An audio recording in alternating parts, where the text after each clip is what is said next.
have a very special guest in our studios this wet, rainy Monday morning. Pranjul Bhandari, Chief India and Indonesia economist, HSBC, joins us. Pranjul, pleasure to speak with you in our studios in person. Always great to have you on, and so let's just start off the conversation with what's on top of mind, I think, which is the RBI dividend, which came in post markets Friday was when the announcement was made. 2.7 lakh crore rupees, the highest ever bumper dividend. How did you look at that? Yeah. So look, I think it's definitely higher than what was budgeted, which was closer to 2.3 trillion. It was higher than what the government got last year, which was 2.1 trillion. It might be a little lower than what markets had expected. Markets had expected more like 3 trillion, but I think the miss is not very much. I think overall, it's a good number. I like two things about it. One is that alongside this number, we have now put in more money for some of our risk buffers. So the risk buffer has been increased from 6.5% to 7.5%, which is a very good thing at a time of so much global volatility, right? You want all of these buffers. So we've actually built up that buffer. So that's great for macro stability. And the second, the fact that, it's about like 0.1 to 0.2% of GDP higher than budgeted, which basically means that the government can spend that much more without running a higher fiscal deficit, which will be good for growth on the margin. It will be good for liquidity on the margin. So overall, I would say, it's a good number at this point of time. Also important to see perhaps from the point of view of what the RBI's perspective has been. It's not emptying out the accounts to give the government, the risk buffers have been kept high, as you said. In terms of government Capex, how would you like to see this move forward? This is something that we've been waiting for since the budget. What do you expect happening in this direction, and what would be ideal? Yeah, so the state's Capex actually picked up in March, and I think that's one of the reasons why I'm seeing a lot of the rural spending, and I'm seeing informal sector consumption actually pick up a little bit over March and April. I think state Capex has helped there. Central government Capex, we are still waiting and watching. We don't have all the data for March. We'll get it in a few weeks. But overall, we should just take a step back and understand that this is a period of a lot of uncertainty globally. Generally, in years like this, Capex and investment take a back seat. Already we are seeing FDI inflows around the world have, paused in a big way. Even India's FY26 FDI was not very strong. Sorry, FY25 FDI was not very strong. I think this is a year to focus on consumption. And I really wanted to actually bring out consumption because something interesting is happening there. I'm noticing that informal sector consumption, which is both rural and also urban informal, like small firms, like small shops, that consumption has picked up. One thing that's helping there a lot is inflation. Inflation is falling off, real purchasing power is rising. So I think that's a good story. But unfortunately, to offset that somewhat is formal sector consumption, which has slowed a little bit. But I would say I will watch consumption this year. If informal can continue to rise the way it has in March and April, I think it can be a good thing. Pranjul, so are you therefore making the point that if one wants to look at the efficacy of growth in FY26, don't look at small misses in Capex if there might be, and instead keep a focus on all the measures that come around consumption? We know the tax rates have been one, but beyond that, whatever else happens. Yeah, I think so. I would not say that in any other normal year. The gold standard is always investment. But in a year like this, which has so much of uncertainty, you understand who would want to put up Capex of 3 years when you don't even have, the visibility of 3 weeks, right? So investment does take a back seat, but then you have consumption. And India is like this big domestic demand economy. So I would watch that very carefully. Okay, so that is one. Part two is what role, therefore, and how important would the central banking action be? And how much of it is possible for the RBI to do, given the fact that the global picture is not necessarily looking as sanguine about rate cuts as probably it looked maybe say 6 to 12 months ago? Yeah, so look, I think the first thing we have to understand is inflation is very low and it is likely to remain low for a while. In India? In India. My sense is that the average of next 6 months, we could see inflation actually average about 2.5%. which is way lower than the 4% target, simply because food inflation has fallen. And not only is it because of items like vegetables, but it's durable items like pulses, wheat, rice. After a very long time, state granaries are full of food. And once that becomes the case, and that can keep a lid on inflation for like a 1 to 2 year horizon. So food inflation looks to be in a good place. And then you have core inflation, on the back of slightly weaker growth, on the back of the currency now having rebounded a little bit, on the back of imported disinflation from China, falling commodity prices. My sense is core inflation will also remain quite low. Now, when inflation is so low for so long, it helps in many ways. One, it helps the RBI to have a loose monetary policy. It's been cutting rates. We are expecting 3 more rate cuts in this cycle. It's giving a lot of liquidity. We think that will generally continue. Second, it provides higher purchasing power. And this purchasing power is very important for the informal sector. When prices fall, they feel rich, they buy more, right? So it helps growth in that way. And the third is a very interesting angle, which is it also impacts fiscal finances favorably. Today, inflation has fallen so much already, and now that oil prices are falling, the government may not want to pass on all of it to lower pump prices. It may actually take up some of it by increasing oil taxes, and that will give a huge tax increase to government, which the government can spend and support growth. So low inflation, low commodity prices can help India's GDP in a meaningful way over the next 6 to 9 months. And we'll come to that GDP print in a bit because we're expecting that GDP print. But I just want to follow up on 2 points that you made, Pranjul, I found interesting. On the FDI point, because we just sort of skimmed over it, but it was a huge headline over the last couple of days that the foreign direct investment coming into India has plummeted over 96%. I think it merits putting that into a bit of perspective on how you see it. Is this an issue with India as a destination for capital, or is this in the context of global turmoil we're seeing, where everybody's like saying, let's wait and watch and see how this pans out? Yeah, I think it's a global phenomenon. When you look at global investment intentions, they are very subdued right now. Again, I'll just repeat, if you have no clue what's going to happen in the next 3 weeks or maybe 3 hours, how do you basically take a call on some investment which will be there for 3 years? So it is a global phenomenon. But even when the global mood changes, I think India should play it more strategically than it has in the past. My sense is that in the past, we have focused mostly on high-tech FDI, like semiconductors and green hydrogen and EVs, solar panels. The problem with high-tech FDI that lots of countries are competing for the same pot of money, including the US, the Eurozone, all advanced economies. I think we should diversify. We should not just focus on high-tech FDI, but also mid-tech FDI. Textiles, footwears, furniture, these are mass, labor intensive. They will give a rise to mass incomes. That will be good for our growth. So the next round, whenever we are out of this particular storm, I think we should focus on diversifying the kind of FDI we want to attract to the economy. It's something which won't even tick off Trump, because he said, I don't want to make T-shirts, but I want to make the iPhones. Exactly, right? So you get it, right? That there is chance for a new manufacturer in mid-tech.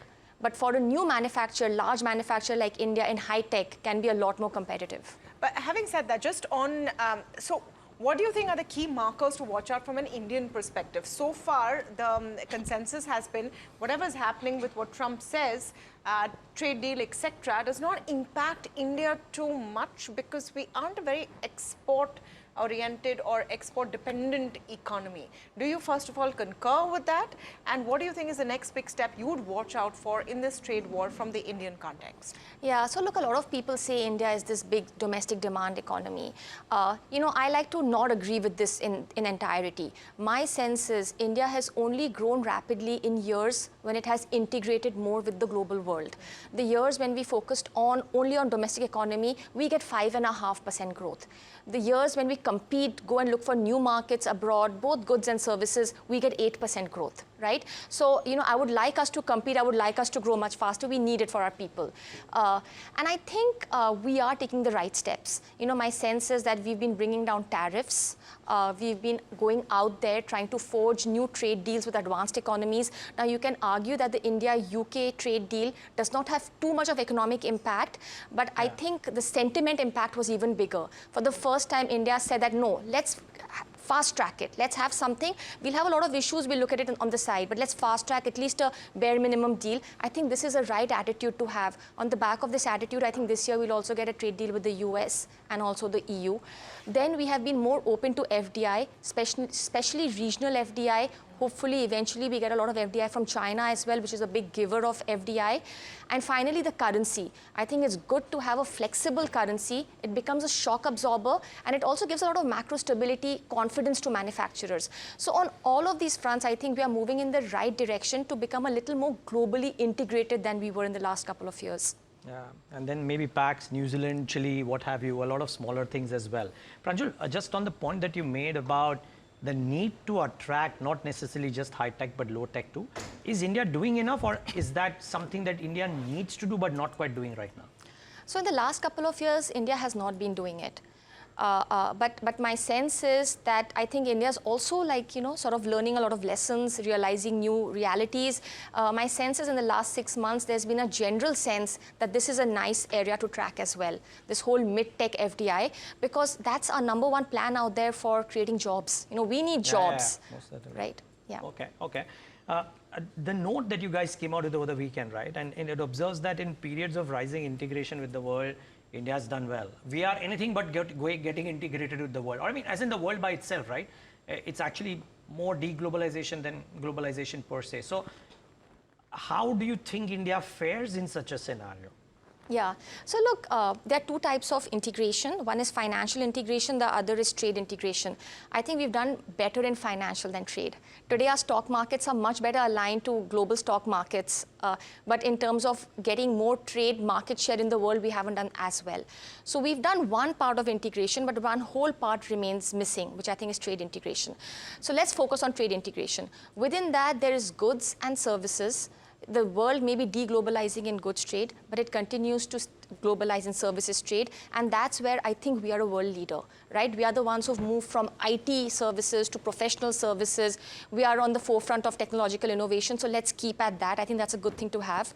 Within goods as well, my sense is, yes, the pie may be shrinking, but even in a shrinking pie, if you're strategic, you can get a bigger market share. Today, especially for mid-tech products, there were a few countries that did very well in Trump 1, like for example, Vietnam, right? But I think now if in Trump 2, supply chains start getting rejigged again, manufacturers, MNCs may look for new manufacturing hubs, which have still not got huge trade surpluses with advanced economies. And India, Indonesia, who did not benefit that much in Trump 1, can actually benefit a lot more in Trump 2. So I think the opportunity is there despite it being a shrinking pie. All right, looking forward to two interesting things from Indian economy perspective. One is the IMF data, which came in, that we're the 4th largest economy. Obviously, a lot of celebration at this end, but put it into perspective for us. And of course, you will see Q4 and FY25 GDP figures on the 30th of this month, ahead in this week. Give us your view on both. So look, if we can grow at 6.5% in real terms per year for the next 5 to 10 years, then yes, this year we'll become the 4th largest economy.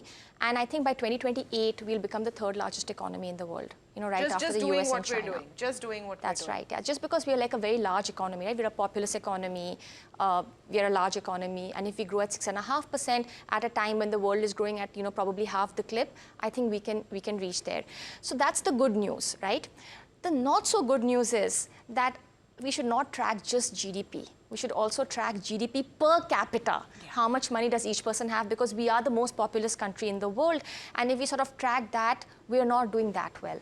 I think for that, we need growth to be closer to 7.5 to 8% if we really want to climb as rapidly in GDP per capita terms. So I'm going to celebrate the fact that we are 4th largest and on our way to be 3rd largest in the next 5 to 7 years.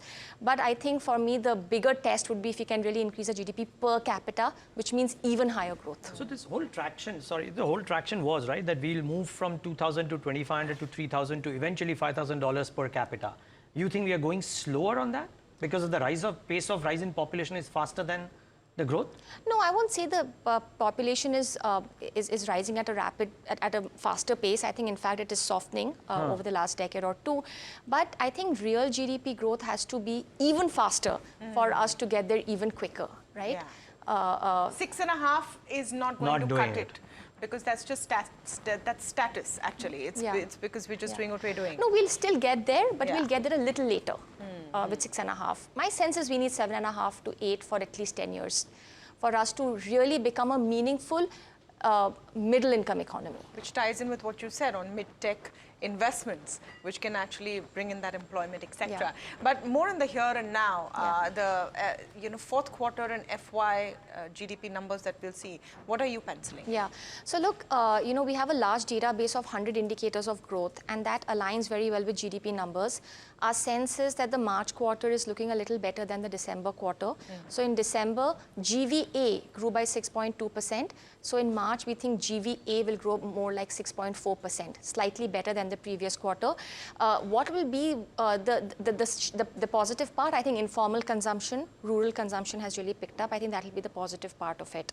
But I think what markets will be looking at beyond GVA is GDP growth, and GDP growth could be even faster. My sense is GDP growth will come in at 7.1%. The reason it will be so high is, I'll just get a little technical for a second. GDP is GVA plus indirect taxes minus subsidies. March was a quarter in which central government subsidies really fell. So for statistical reasons, GDP will look very strong in the March quarter, but this will not continue beyond March. I think this was just like a March sort of statistical innovation. So don't get excited with the GDP number of 7.1. Don't get too excited by the 2.5% inflation print as well, because that could also be temporary. Well, look, I think it's going to be there for the next 6 to 9 months. So it could be a little more long-lasting, because I just don't see any price pressures that are meaningful at this point. And then does that therefore give the ammo to the Reserve Bank to do rate cut? Do you think 2 more in the offing? I have 3 more. 3 more in the offing? Yes. In the current calendar? In this financial year or calendar year? In calendar year. This calendar year. So June, August, and then December. Oh, wow. Yeah. Look, when you have such low inflation, then you act, right? And we have it at this point of time. Do you think the Reserve Bank has been conservative so far in rate cuts from what you've seen and, the language from the last policy? No, absolutely not. As in, I think, they've cut, twice back to back. My sense is they're going to cut again the next 2 meetings. Then they may take a break and then cut again. So they've been pretty consistent with their rate cuts. Had they gone for bigger quantum of cuts, it could have given a sense that something is wrong. They are feeling scared about something. Maybe growth is falling a lot. And you don't want to give that signal that you're a scared central bank, right? So I think the quantum, the pace has been just right. And more encouragingly has been liquidity. At some point, the OMO purchases that the RBI did was way more than the market had expected, right? So I think overall, central bank is really on top of its game right now. In terms of consumption, just want to follow up on that point that you made earlier, Pranjul, that you would be watching for consumption. That's sort of that... The mirage that we've been chasing for a while, if I say so, because you're going to see a few things coming in. Tax cuts, which were announced in the budget, are going to start padding up pockets of the middle class. A monsoon seems fine. I mean, we're sitting in a very rainy day, has hit early, so we'll have to wait and see if it does more damage than good. What do you think are going to be the rural consumption markers that are going to be very, very crucial this time round? Yeah, absolutely. Look, I would say, agricultural production, which is a leading indicator, because when production is good, then a few months down the line, you sell it, you make money, and you buy stuff. So that's a good marker to look at agricultural production. And Rabi crop production has been pretty strong. You look at rural wages, we get very good data on it. Is it rising or not? And it's broken down between agriculture, construction, so you can really get a handle on other parts of the rural economy. Then there's something called terms of trade, right? Like how helpful is inflation being for the rural Indian? So I think there are a couple of markers we can get. And then there's, of course, like two-wheeler sales, non-durable, staples sales. So there are lots of ways to track this data. But I would say not just rural, I would call it informal. Informal is rural plus urban something between urban rural, right? Basically small shops, small firms. I think the whole informal section, which is about 2/3 of India's consumption, I think is important to track. There's actually, I think, a term for urban, is what they call it, the rural-urban mix, and that's the kind of consumption play that we've been seeing. But Pranjul, it's been an absolute pleasure speaking with you. Thank you so much for joining us in our studios. Yeah, thanks for having me. I really like your studio. Oh, thank you. Yeah. Thank you, and you're welcome back anytime. Anytime that you're here. We'd love to have you on. So, Pranjul Bhandari, their Chief India and Indonesia economist, breaking down the data really, really well.